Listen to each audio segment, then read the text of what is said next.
मैंने कहा कि तुलसीदास का जीवन अनुकरणीय है।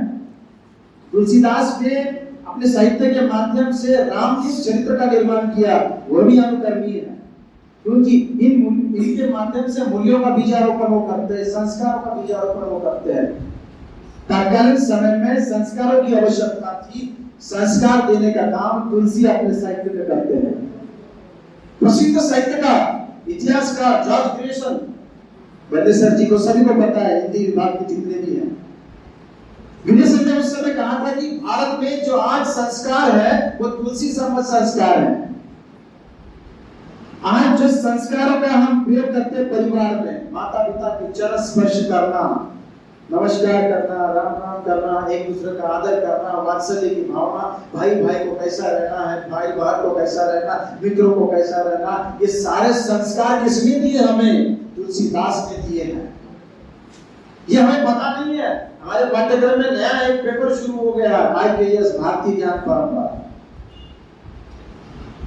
ये जो मैं बोल रहा हूँ ये भारतीय ज्ञान परंपरा में आता है। जिस समय हमें ये बात पता चलती है तब हमें गर्व महसूस होता है कि हमारा भारत ये है, हमें संस्कार किसने दिया हमें पता नहीं है। हम अपने आप को गर्व से कहते हैं कि मैं इस धर्म का हूँ, लेकिन जब हम धर्म के बारे में पूछते हैं, संस्कार संस्कृति के बारे में पूछते हैं, तो वो सवालों के जवाब नहीं दे पाता है, क्योंकि उसे सिखाया नहीं गया, सीमित रखा गया था, 3 वर्गों तक सीमित रखा गया था। जब तक आप वहां तक पहुंचते नहीं, आम जनता तक पहुंचते नहीं है, तब तक उसे पता कैसे चलेगा? इसलिए आम जनता की गलती भी नहीं है। तत्कालीन समय में आम जनता के लिए, आम जनता की भाषा में तुलसीदास ने रचना की थी। अवधी भाषा, ब्रज भाषा, उस समय उत्तर भारत की आम जनता की भाषा थी। मैं कह रहा था कि तुलसी का चरित्र कितना प्रभावशाली है। तुलसी ने अपनी विनय पत्रिका जो अंतिम समय में लिखी थी, जीवनी महापुरुष की देखी जा सकती है। कविताओं में, कभी दोहाओं में अपने जीवन के बारे में लिखते हैं। भक्ति साहित्य में साधु संतों का जो काव्य है, भक्त कवियों का, इन्होंने अपने बारे में नहीं लिखा है। बहुत कम कवियों ने लिखा है, जिसमें तुलसीदास स्वयं के बारे में लिखते हैं और अन्य जीवनीकारों ने लिखे हैं। बाबा मेरी माधव दास हो, जिसमें मूल गोसाई चरित्र लिखा हो, भक्त मान हो, या बहुत सारे तुलसी चरित्र हो, उन जीवनी के आधार पर हम तुलसीदास के जीवन को जानने का प्रयास करें। तुलसीदास स्वयं अपनी विनय पत्रिका में, दोहों में, कविताओं में इस बात का उल्लेख करते हैं। मैं ये नहीं कि मेरा हवा में बात कर रहा हूँ, मैं उन्हीं की रचनाओं के आधार पर उनके चरित्रों को लेकर बात कर रहा हूँ। आपने उनके जीवन चरित्र को सुना है, पढ़ा होगा, देखा होगा, लेकिन मैं उनके चरित्र को थोड़ा सा अलग ढंग से आपके साथ बात करना पसंद चाहूंगा। तुलसीदास का जीवन जो है विडंबना से भरा हुआ है, उनका बचपन विडंबना से भरा हुआ है। तुलसीदास के जन्म की कथा आप सभी को मालूम है कि जब उनका जन्म हुआ तो 12 महीने के थे। अमूमन बालक का जन्म 9 महीने 9 दिन के बाद होता है, तुलसीदास का जन्म 12 महीने के बाद हुआ। सारे समाज में ये बात फैल गई है कि तुलसीदास ये बालक जो जन्मने वाला है वो सामान्य बालक नहीं है, कोई राक्षस है, राक्षस। और जब बालक का जन्म हुआ तो जन्मते ही बालक होता है, लेकिन तुलसीदास राम राम कह रहे हैं, मुख से राम निकल रहा है उनके, इसलिए उनका नाम राम बोला पड़ा, राम उसने बोला है। और जन्मते 5 साल की उम्र है उसकी, गांव में चर्चा का विषय है। जन्मते ही उनकी माता का देहांत हो गया, तुलसी जी का जैसे देहांत हो गया है। उनके पिता ने ज्योतिष को बुलाया, उनके बारे में बात की तो उन्होंने देखा कि तुलसीदास परिवार को धोखादायक है, सारे परिवार को ये नष्ट कर देगा, इसीलिए उनके पिता उनको घर से निकाल देते हैं। विडंबना से भरा जीवन देखेगा। किसी बालक को जन्मते उसकी मां मर जाती है, पिता घर से बाहर निकाल देते हैं, दासी उसका पालन पोषण करती है, चुनिया नामक दासी, और दासी भी आगे चलकर उसे सांप डस लेता है, वो भी मर जाती है, और उसके बाद चुनिया का पति उसको भी घर से बाहर निकाल देता है।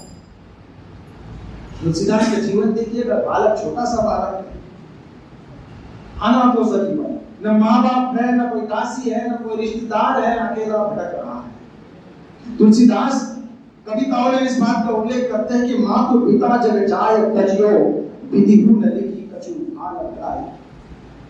मेरे किस्मत में तो भाई ने, माँ पिता इन्होंने मुझे त्याग दिया है। उन्हें बहुत संघर्ष करना पड़ा बचपन में, पूरा जीवन विडंबनाओं से भरा हुआ है।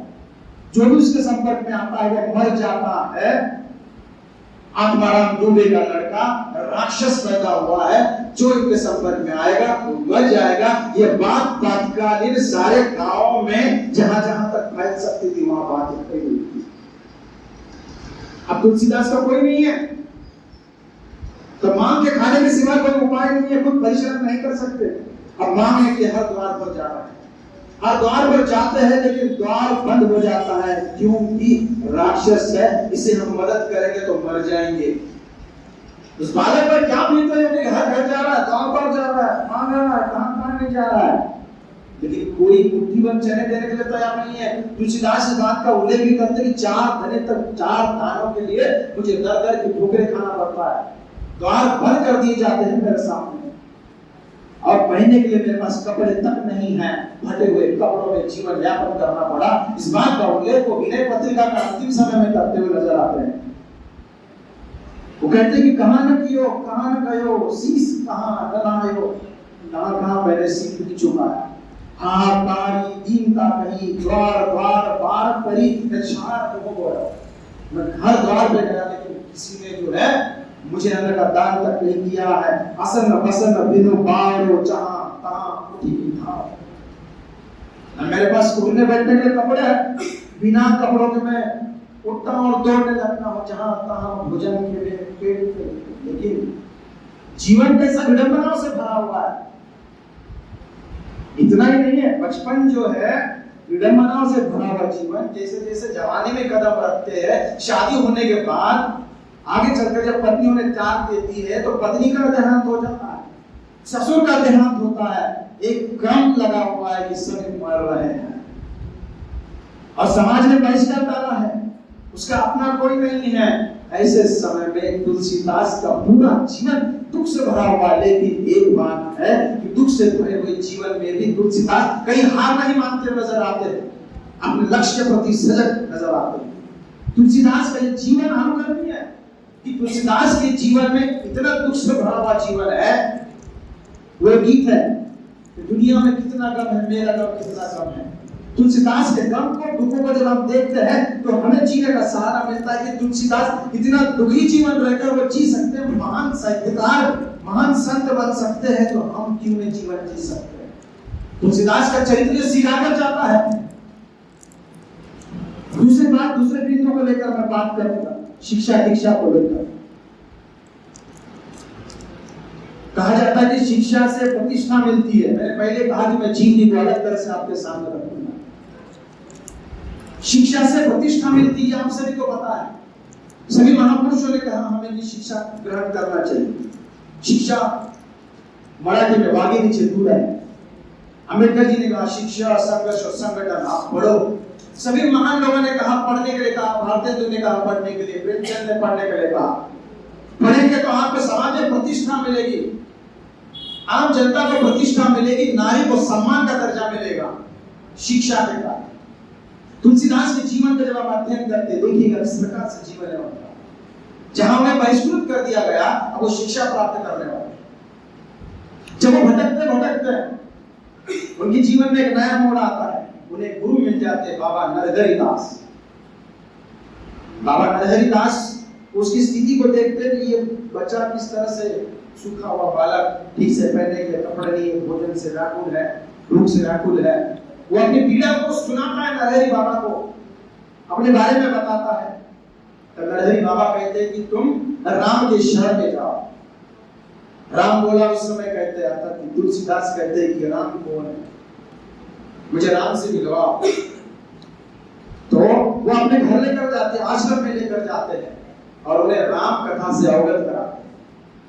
राम कथा से अवगत कराते समय उनके आंगन में तुलसी का पौधा है। वो कहते हैं इस तुलसी के पौधे को पानी डाला। इसी तुलसी के पौधे को ना पानी डालने वाले, दासत्व करने वाले, इसलिए उनका नाम तुलसीदास।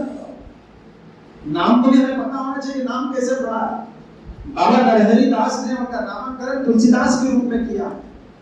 तुलसी के दास, तुलसीदास का हर शब्द का कोई न कोई अर्थ है।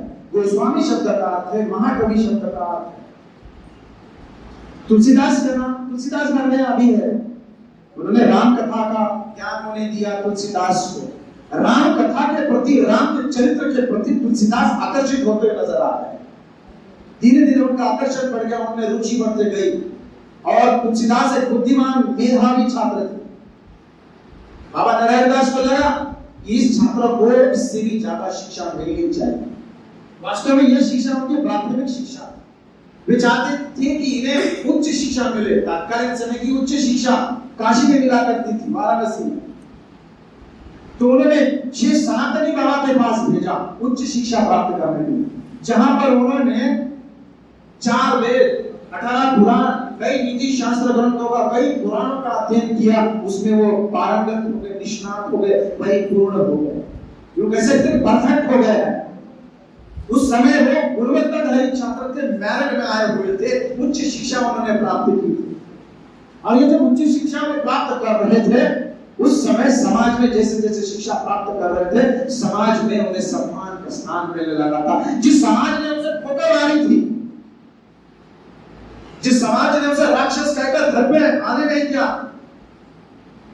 जब भूखा था तो अनाज नहीं दिया, फटे हुए कपड़े थे तो कभी तन ढकने के कपड़े नहीं थे, उसी समाज ने शिक्षा के कारण उसे प्रतिष्ठा मिली है।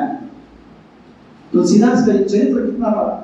तत्कालीन समय में शिक्षा के प्रति अवगत कराने वाले, शिक्षा के महत्व को बताने वाले तुलसीदास का चरित्र हमको दिखाई देता है। जब तुलसीदास समाज में बहिष्कृत है, शिक्षा मिलने के बाद समाज में मान और प्रतिष्ठा का स्थान मिलता है, ये संदेश जब समाज में जाता है तो वो संदेश अनुकरणीय बन जाता है। आज के युवाओं के लिए संदेश अनुकरणीय है, प्रत्येक युवाओं को पढ़ना चाहिए। माना कि समाज में यदि कोई युवक बहिष्कृत है, या हमारी जाति कमजोर है, लोग हमें उस जाति की दृष्टिकोण से देखते हैं कि हमारा समाज इसी प्रकार से बना हुआ है, ये ऊंची जाति का या नीची जाति का है। यदि सम्मान का दर्जा चाहिए तो शिक्षा प्राप्त करनी होगी और भी उच्च शिक्षा प्राप्त करनी होगी। हमारे आजकल के युवा शिक्षा प्राप्त करने की बजाय बाहर घूमते हुए नजर आते हैं। हो सकता है कि मजबूरी होगी, खेत में काम करना होगा, लेकिन प्रत्येक किसान चाहता है कि मेरा बेटा खेत में काम करने के बजाय शिक्षा ग्रहण करे। वो कक्षा में बैठता नहीं है, कक्षा में बैठना चाहिए, कक्षा में जो पढ़ाया जा रहा है उसे सीखना चाहिए। जब वो परिपूर्ण ज्ञान प्राप्त करेगा तो उसे समाज में प्रतिष्ठा का स्थान तो मिलेगा ही, धन की प्राप्ति ही उसे। जब तुलसीदास को शिक्षा प्राप्त हो गई है, दीक्षा उसे मिल गई है, अब समाज में जाने के लिए तैयार है, तो अपने गुरु को कहा कि गुरुजी आपने मुझे इस समाज में जीने लायक बनाया, समाज में मुझे सम्मान का अधिकारी बनाया, मुझे प्रतिष्ठा मिली है, आप मानिए आपको गुरु दक्षिणा क्या चाहिए। श्री सनातनी बाबा ने उन्हें इतना कहा कि बस तुम्हें बस इतना ही करना है, मुझे गुरु दक्षिणा नहीं चाहिए, बस तुम्हें इतना करना है कि राम कथा को जन जन तक पहुंचाने का काम करना है, और दूसरी बात तुम्हें विवाह करना।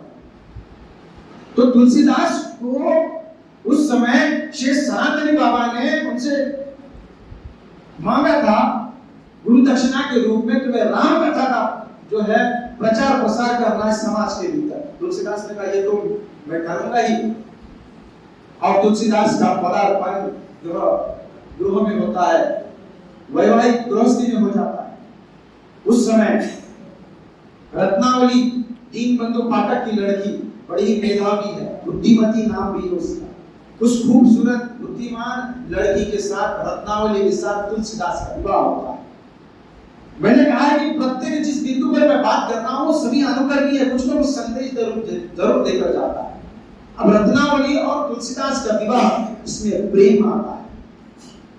और दूसरी बात यह कि किसी भी सबल पुरुष के पीछे महिला का हाथ होता है। कहा जाता है हमारे यहाँ पर कि कोई भी पुरुष जब सफल होता है तो कोई ना कोई महिला उसके पीछे खड़ी रहती है, उस महिला का हाथ होता है वो सफल करने के लिए। यहाँ पर भी वही बात आपको देखने को मिलेगी, और साथ ही सच्चा प्रेम किसे कहते हैं वह भी देखने को मिलेगा। और इस प्रेम से और भी एक बात सीखने को मिलेगी, उसे मैं आखिरी में बताऊं। जब शादी हो गई है, तुलसीदास के जीवन में इससे पूर्व कभी कोई महिला आई नहीं थी। माँ का देहांत बचपन में हो गया, दासी बचपन में मर गई है, बस पुरुषों के साथ रहे। बाबा नरेंद्रदास श्री सनातनी बाबा के साथ आश्रम में रहे, महिला का कभी संपर्क ही नहीं रहा। मीठी बोलने वाली, स्नेह करने वाली, ममत्व रखने वाली स्त्री का संपर्क कभी आया ही नहीं। कोमल अंग वाली, उस सौंदर्य वाला कभी उसे कभी अनुभव किया ही नहीं था। जब उनके जीवन में रत्नावली आती है तब उसका जीवन परिवर्तित होता है। रत्नावली का प्रभाव इतना पड़ता है कि तुलसीदास उसके प्रेम में पड़ जाते हैं। हर समय 24 घंटे उसी के पीछे लगे रहते हैं, उसी के सौंदर्य को, उसके बोलने को, उसके चलने को देखते रहते हैं। जब वो तालाब पर कपड़े धोने के लिए जाया करती थी, आज के जैसे बाथरूम नहीं होते थे, तो गांव में तालाब पर जाया जाता है या नदी घाट। तो रत्नावली जब नदी घाट पर तालाब पर जाती है कपड़े धोने के लिए, तो उसके पीछे पीछे हर जगह जहां जाती है उसके पीछे पीछे, यूं कह सकते कि जोरू का बुला। तुलसीदास इतने मोह में पड़ गए, इतने प्यार में पड़ गए हैं कि सारी सहेलियां इसका मजाक उड़ाती थी कि तेरा पति तेरे पीछे रहता 24 घंटे। रत्नावली को इस बात का बुरा लगा और उसे याद था कि श्री सनातनी बाबा को दिया हुआ वादा गुरु दक्षिणा की राम कथा का प्रचार प्रसार करना है। अपने उद्देश्य से भटक गए तुलसीदास। एक दिन नाराज होकर वह अपने घर चले जाते बिना बताए तुलसीदास को। और जब तुलसीदास को पता चलता है, पहले वो 24 घंटे उसके साथ रहते, उसके बिना रह नहीं सकते हैं। उसके पीछे और एक कारण है, उनका बेटा तारक, ये भी मर जाता। मरने के कारण उसके जीवन में उसके सिवा और कोई नहीं, इसलिए और भी इसका प्रेम बढ़ जाता है। जब वो अपनी पत्नी को सामने नहीं देखता है तो व्याकुल हो जाता है और तुरंत वह अपने ससुराल की ओर दौड़ने लगता है।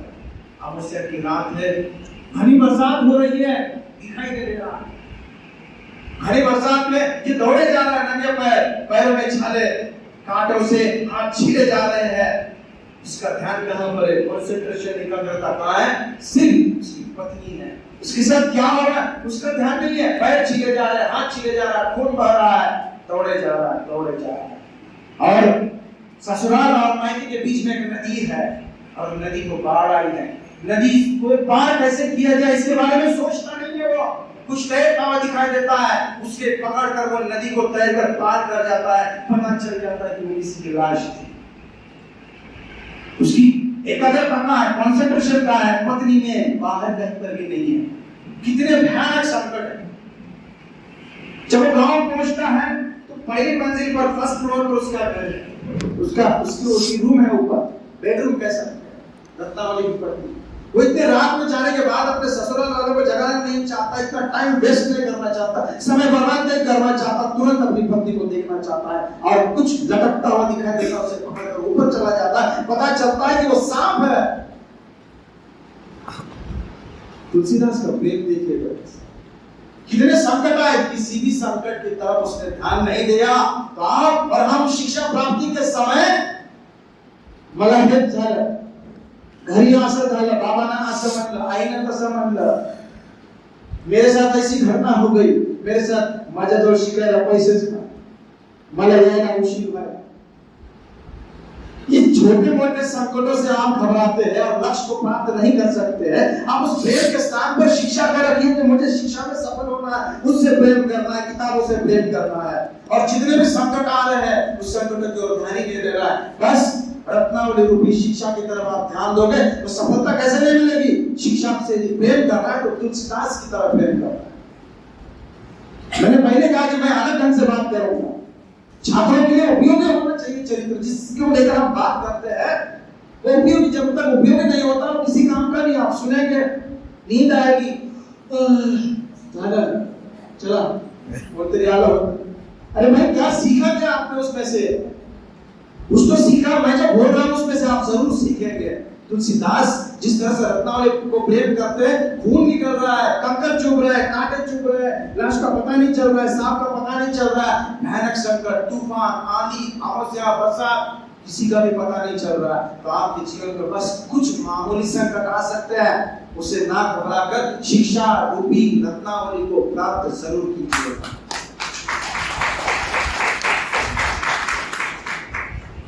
अब जब ऊपर गए हैं, रत्नावली को पता चल गया कि मेरा पति तो आ गया, बहुत गुस्सा आता है रत्नावली को, मेरा पति दौड़े हुए मेरे पीछे। तब रत्नावली उसे डांटती है, भटकाती है, लाज ना आवत आपको, दौड़े आए आए हुए साथ धीक धीक ऐसे प्रेम को का कहूं मैं ना। अस्थि चर में देह यह या में ऐसी प्रीति ईसु अवो रघुवीर पद दोनों भूमि भौभी थी।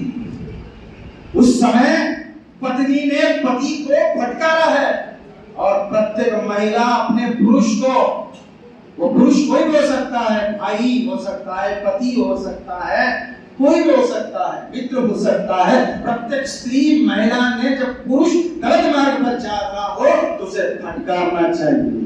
भारतीय परंपरा में यही बात है, महिला पति को फटकारती है, पत्नी घर में आकर डांटती है, पति को रोज रोज कटकटाई रोज बोलती, रोज महिला डांटती है। नहीं, इसके डांटने में प्रेम है, आपको डिप्रेशन में नहीं जाने देती। पत्नी अगर डांटती है तो आप अपनी खुशकिस्मती समझिएगा। पत्नी डांटती है इसलिए पुरुष डिप्रेशन में नहीं जाता।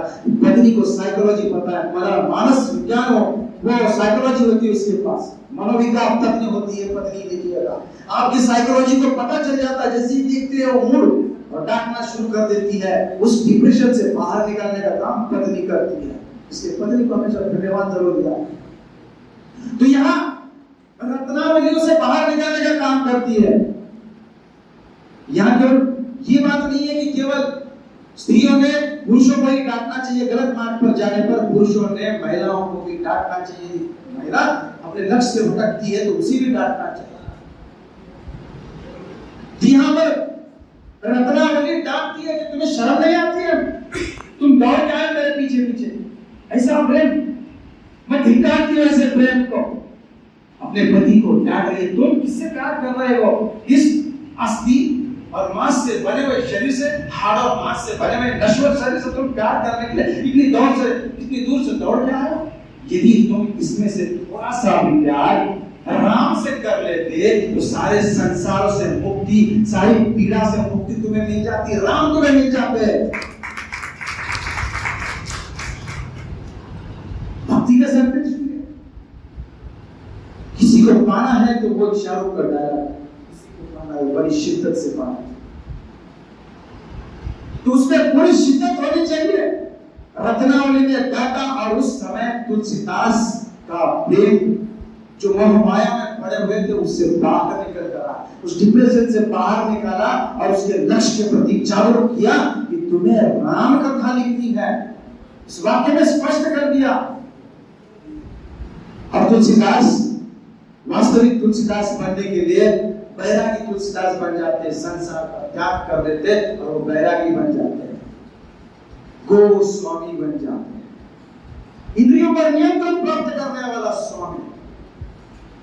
और वो इंद्रियों पर नियंत्रण प्राप्त कर लेते, सारे संसार को त्याग कर एक ही उद्देश्य है, राम कथा का निर्माण करना, आम जनता की भाषा में राम जनता तक उसे पहुंचाना। यहां पर रत्नावली की फटका, रत्नावली के प्रेम के मूल्य को हमने देखा। अगली बात जब हम देखते हैं, कहा जाता है कि तुलसीदास को हनुमान जी के दर्शन हुए, राम और लक्ष्मण जी के दर्शन हुए, शिव और पार्वती के दर्शन हुए। हमारे यहाँ पर किसी भी वस्तु का महत्व तब पड़ता है जब वो फॉरेन रिटर्न होता है। योग जब योगा बनकर आया तो हम सब लोग योगा कर रहे हैं। नीम का पेटेंट जब अमेरिका ने बना लिया तब जाकर हमारी आंखें खुली करे, हमारा नीम वहां जाकर पेटेंट बनता है, हमारा बबूल वहां जाकर पेटेंट बनता है, तो कहीं न कहीं परिवर्तन आ जाता है। राम के दर्शन, हनुमान के दर्शन तुलसीदास को हुए हैं। राम कथा का निर्माण की कथा भी इसी से जुड़ी हुई है। और साथ ही यह बात भी जुड़ी हुई है कि तुलसीदास पर्यावरण प्रेमी है, प्रकृति प्रेमी है, पर्यावरण से प्रेम करने वाले हैं।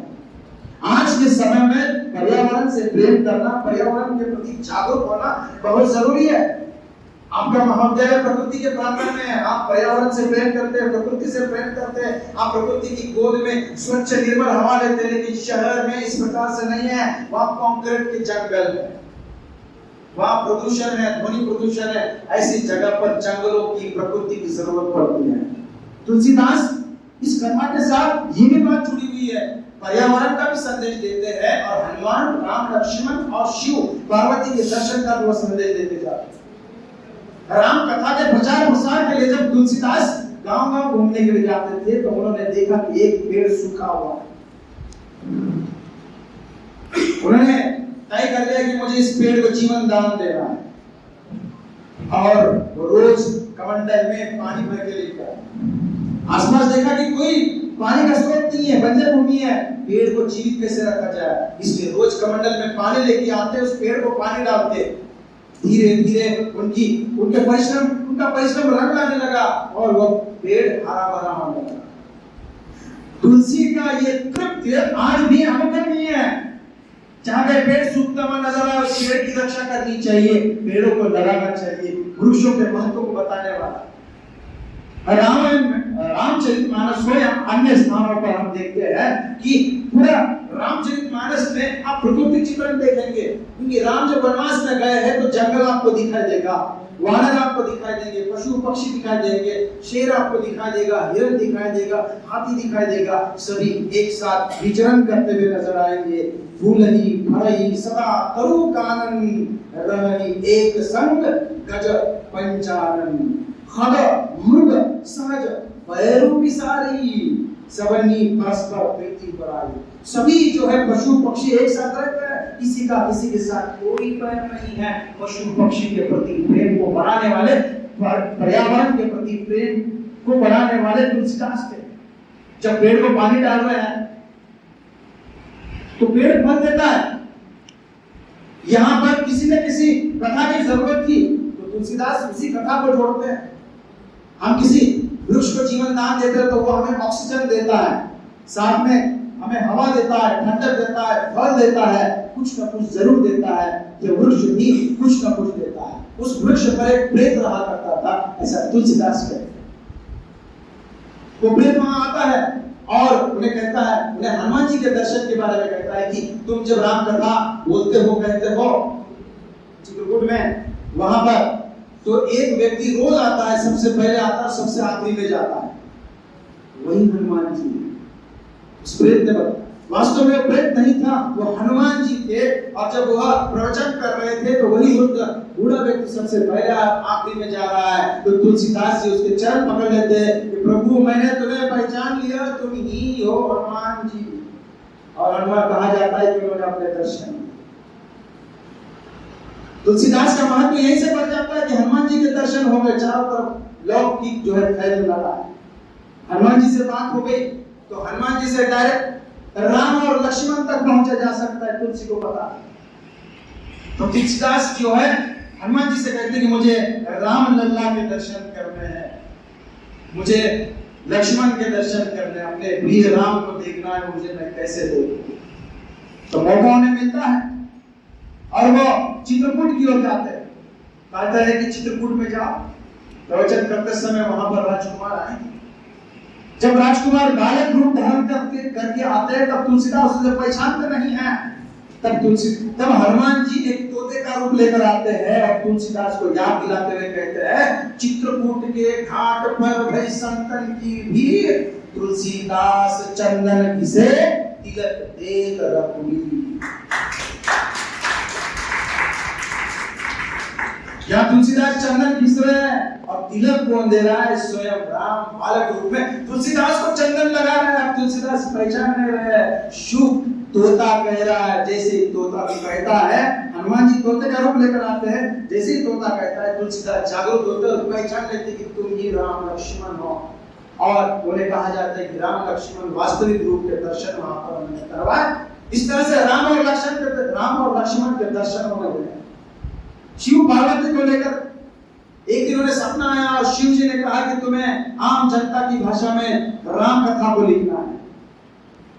उन्हें शिव जी के दर्शन हुए और उन्होंने तय कर लिया कि आप मुझे आम जनता में राम कथा लिखनी है, रामचरितमानस। रामचरितमानस के निर्माण की अपनी एक कथा। अब रामचरितमानस निर्माण करना है। रामचरितमानस निर्माण करते समय उनके जीवन में बहुत सारे संकट हैं।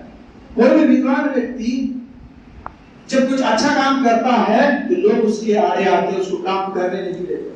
तुलसीदास के साथ भी ऐसा ही हुआ, महाराष्ट्र में ज्ञानेश्वर के साथ भी ऐसा ही हुआ। देखो ज्ञानेश्वरी लिख रहे थे आम जनता की भाषा में, भगवत गीता को मराठी में लिख रहे थे, तो तात्कालिक ब्राह्मणों पंडितों ने ज्ञानेश्वर का विरोध किया, सामाजिक बहिष्कार उस पर डाला। तुलसीदास के तात्कालिक ब्राह्मण और पंडितों ने तुलसीदास पर बहिष्कार डाला है। यहाँ तक कि वो तुलसीदास को उसकी हत्या करने के लिए दो चोरों को तो भेज देते हैं, लेकिन ये चोर ने राम और लक्ष्मण की तरह दिखाई देते हैं, उनकी वाणी के सम्मुख को बिगड़ जाते हैं और राम लक्ष्मण की तरह वह तुलसीदास की रक्षा करते हुए नजर आते हैं। जिसमें विनय की भावना है वो चोरों में भी विनय उत्पन्न कर सकता है, उन्हें अपना रक्षक बना सकता है। तुलसीदास उसकी उदाहरण। तात्कालिक समय में घोर विरोध हुआ जब तुलसीदास आम जनता की भाषा में लिख रहे थे, क्योंकि तात्कालिक समय में संस्कृत में सारे धार्मिक ग्रंथों को लिखा गया था और संस्कृत देववाणी मानी जाती थी, और देवों की वाणी को आम जनता की भाषा में नहीं लिखा जा सकता था। यदि कोई लिखने का प्रयास करता तो उसका बहिष्कार डाला जाता था। ये सबसे बड़ी सामाजिक क्रांति।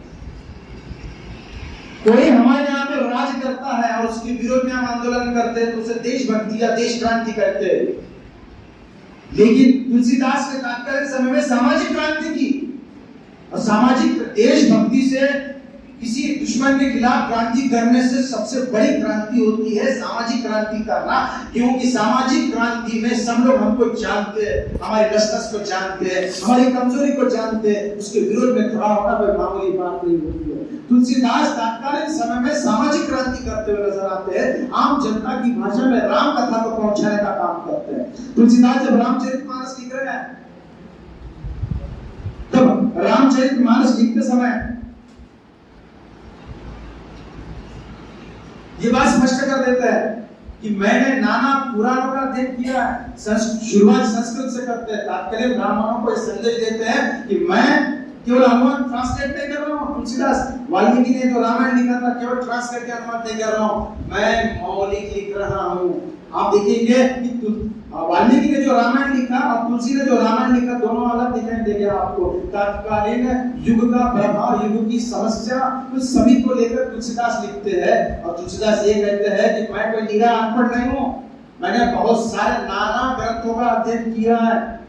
मैंने ऋग्वेदों बड़े सारे वेदों का, 18 पुराणों का सभी का अध्ययन किया, नीति शास्त्र का अध्ययन किया, उत्तर रामायण का अध्ययन किया, सभी का अध्ययन किया, मैंने समीक्षा की, मंथन की, तब जाकर मैं रामचरितमानस लिख रहा हूँ।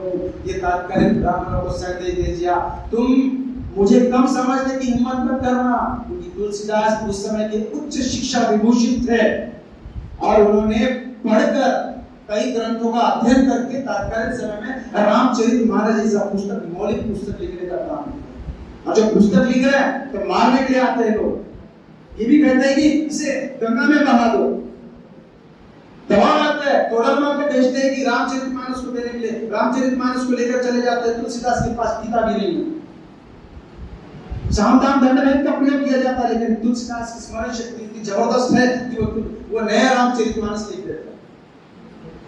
कभी उन्हें मंदिर में रखने के लिए कहा जाता है कि परीक्षा ली जाए ब्राह्मणों के द्वारा, सारे धार्मिक ग्रंथों को ऊपर रखा जाता है, रामचरितमानस को नीचे रखा जाता है, और सुबह उठकर देखते हैं रामचरितमानस सबसे ऊपर आ गया है। तुलसीदास की जय जयकार होने लगती है, रामचरितमानस लोकप्रिय होने लगता है कि साक्षात ईश्वर ने आशीर्वाद दिया है, रामचरितमानस सबसे ऊपर आया है। आज उत्तर भारत में सारे ग्रंथों के ऊपर तुलसीदास कृत रामचरितमानस को रखा जाता है। सारे उत्तर भारत में तुलसीदास ने जो रामचरितमानस लिखा है उसे सबसे ऊपर रखा जाता है, पूजा की जाती है रामचरितमानस की, रोज उसका पाठ किया जाता है। मीडिया भी, सोशल मीडिया हमारे यहाँ आई है, लेकिन इससे पहले रेडियो पर रोज रामचरितमानस का पाठ किया जाता था। जो मेरी उम्र के हैं या आपकी उम्र के जो है, आजकल की युवा पीढ़ी को पता नहीं है, लेकिन जो हमारी पीढ़ी के लोग हैं इन्हें पता है कि रामचरितमानस का पाठ रेडियो पर आया करता था। रोज लोग रामचरितमानस के पाठ को सुबह सुबह रेडियो पर सुना करते थे। इतना लोकप्रिय हुआ उस समय का यह रामचरितमानस। केवल लोकप्रिय नहीं हुआ, तुलसीदास ने राम कथा को आम जनता तक पहुंचाने का काम किया। जिस समय आम जनता इन धार्मिक ग्रंथों को पढ़ नहीं सकती थी, पढ़ने लिखने का अधिकार मात्र ऊपर के 3 वर्गों तक सीमित था, ब्राह्मण, क्षत्रिय और वैश्य। आम जनता इससे अछूती थी, न किसान पढ़ सकता था, न स्त्री पढ़ सकती थी और न दलित वर्ग पढ़ सकता था। तुलसीदास ने तत्कालीन समय में किसानों के लिए, महिलाओं के लिए, दलितों के लिए, सबके लिए इसके द्वार खोल दिए। शिक्षा इन्हें नहीं दी जा सकती, इसीलिए रामचरितमानस के माध्यम से, उस कथा के माध्यम से तुलसीदास शिक्षा देने का काम कर रहे हैं, एजुकेटेड बना रहे तत्कालीन समय में। उस समय का समाज आप देखोगे कि किस तरह से रूढ़ी परंपरा अंधश्रद्धा में भटका हुआ समाज है। उस रूढ़ी परंपरा में भटके हुए, भूख गरीबी में भटके हुए समाज को सही दिशा दिखाने का काम रामचरितमानस के द्वारा तुलसीदास करते हुए नजर आते हैं। वे भक्ति की ओर भी मोड़ते हैं, लोगों से भक्ति करवाते हैं और भक्ति करवाते समय लोक मंगल की भावना रखते हैं। उनके राम लोक मंगलकारी है। जहां पर भी गलत होता है या समाज को हानि पहुंचाने का काम करता है, उस समय तुलसीदास ने समाज में आत्मविश्वास, कॉन्फिडेंस भरने का काम किया। तत्कालीन समय में मैंने स्पष्ट कर दिया था कि उस समय एक तो मुगलों का राज था, यहाँ के राजा महाराजा मुगलों के आधिपत्य में थे, समाज एकदम भटका हुआ था, निराशा और अंधकार में भटक रहा था। ऐसे समय में तुलसीदास उनके भीतर कॉन्फिडेंस जगाने के लिए, आत्मविश्वास बढ़ाने के लिए राम के चरित्र को निर्माण करते हैं और कहते हैं कि जब जब होई धर्म की हानि, जब जब होई धर्म की हानि, तब तब धरी प्रभु मनुज शरीरा, हरहि भव सज्जन पीरा। तत्कालीन समय में तुलसीदास ने ये बताया कि तुम घबराओ मत, राम जन्म लेंगे। जब जब हानि होगी, तुम्हें कोई सताएगा, प्रताड़ित करेगा, परेशान करेगा, अत्याचार करेगा, उस समय राम ने जन्म लिया है, राम जन्म लेंगे। ये बात साइकोलॉजिकल दृष्टिकोण से, तुलसीदास साइकोलॉजी जानते थे, मनोविज्ञान को अच्छी तरह से जानते थे। उन्होंने यहाँ के लोगों के मनोविज्ञान को जाना कि राम का नाम लेंगे तो सब लोग सुनेंगे, और राम ने तो रावण को पराजित किया था, वही राम जन्म लेने वाले हैं और मुगलों से हमारी रक्षा करने वाले हैं। ये आत्मविश्वास भरने का काम तुलसीदास ने तत्कालीन समाज में किया था। इतना ही नहीं, उन्होंने भक्ति के द्वार सबके लिए खोल दिए, कोई भेदभाव नहीं किया, समन्वय की भावना उन्हें देती है। तत्कालीन समय में जाति भेद था, छुआछूत की प्रथा थी, संप्रदाय था, शैव शाक्त वैष्णव की भावना थी। ऐसे समय में समन्वय करते हुए वे मात्र राम की भक्ति नहीं करते, वे शिव की भी भक्ति करते हैं। यदि कोई राम का भक्त शिव की उपासना नहीं करता, उसके विरोध में जाता है, तो तुलसीदास उसका विरोध करते हैं। शिवदास शिवद्रोही ममदास कहावा, सो नर मोही सपने वो नहीं भावा। उन्होंने समन्वय करते हुए शिव को राम का भक्त बनाया और राम को शिव का भक्त बनाया, समन्वय किया और नवोदा भक्ति का सामान्य मार्ग तत्कालीन समाज को दिया कि आपको बस गुरु की सेवा करना है, राम कथा से प्रेम करना है, राम से प्रेम करना है। सिया राम मैं सब जग जानी, करो प्रणाम जोरी जुग पानी। राम और सीता सारे जग में है, बस ये मानकर आपको राम की भक्ति करना है। इस तरह का संदेश तत्कालीन समय में तुलसीदास देते हुए नजर आते हैं। तुलसीदास को देखिएगा, समन्वय करते हैं, लोक मंगल की भावना उनके भीतर है, भक्ति के द्वार सबके लिए खोल देते हैं। इतना ही नहीं, वे समाज सुधारक है, राम राज की कल्पना भी करते हैं। राम राज की कल्पना करते हुए एक आदर्श परिवार, आदर्श समाज का संदेश देने का काम अपने साहित्य के माध्यम से करते हुए नजर आते हैं कि एक परिवार को कैसा रहना चाहिए, भाई भाई को कैसा रहना चाहिए, माँ पिता को कैसा रहना चाहिए, पिता पुत्र को कैसा रहना चाहिए, दास को, प्रजा को, राजा को किस प्रकार के संबंध रहना चाहिए, परिवार में एक दूसरे के साथ किस तरह से संबंध रखना चाहिए, समाज में हमें कैसा रहना चाहिए, तुलसीदास संस्कारित करते हुए नजर आते हैं। तत्कालीन समय में आज जो हम सुबह उठकर हमें कहा जाता है माता पिता के चरण स्पर्श करना चाहिए, आई वडिलांच्या पायामध्ये देव असते, ईश्वर असते, कहा जाता है ना, ईश्वर माँ बाप है, उसके बाद गुरु का नाम लिया जाता है। तो यहाँ पर राम के संदर्भ में दिखेगा, प्रातः उठी के रघुनाथा मात पिता चरण ना वही गुरु। तो यहाँ पर तुलसीदास राम सुबह उठते हैं, उठकर अपने माता पिता के चरण स्पर्श करते हैं, फिर गुरु के चरण स्पर्श करते हैं। ये तत्कालीन समय में आदर्श संस्कार देने का काम तुलसीदास अपने साहित्य के माध्यम से करते हैं, लोगों को जागरूक करने का काम, शिक्षा देने का काम। इतना ही नहीं है, राम को एक पत्नी व्रत बताया, मर्यादा पुरुषोत्तम बताया, वो आदर्श चरित्र हमारे सम्मुख प्रस्तुत किया। शील शक्ति सौंदर्य से युक्त मर्यादा पुरुषोत्तम राम के चरित्र को हमारे सामने रखा। तत्कालीन समय में बहुत पत्नी प्रथा थी, एक पुरुष कई स्त्रियों के साथ विवाह कर सकता था, ये कॉमन बात थी, आम बात थी। उस समय तुलसीदास ने क्रांतिकारी कदम उठाया, समाज में एक आदर्श की स्थापना की, एक ही पत्नी होना चाहिए। जिस तरह से प्रभु राम की केवल एक ही पत्नी थी, उनके जीवन में कई महिलाएं आई, लेकिन सभी महिलाओं को उन्होंने मना कर दिया कि तुम मिलना है तो अगले जन्म में मिलो, या मैं ऑलरेडी शादीशुदा हूं, मैं पहले से ही शादीशुदा हूं, सीता जी के साथ मेरा विवाह हो चुका है। आपने देखा है शूर्पणखा को किस तरह से कहते हैं मैं पहले से विवाहिता हूं। जब वो लंका पहुंचते वहां भी एक महिला उनके जीवन में आती है, वो कहते हैं कि मैं अगले जीवन में तुमसे विवाह करूंगा। तुलसीदास है राम जो है एक पत्नी व्रता है, मर्यादा पुरुषोत्तम है, ये संदेश तत्कालीन समाज में गया। राजा महाराजा बहुपत्नी विवाह क्या करते थे, उसमें यह संदेश गया कि एक पत्नी व्रता होना चाहिए। हमारे राम एक पत्नी के साथ विवाह कर सकते, केवल एक जीवन भर आजीवन एक पत्नी के साथ रहे।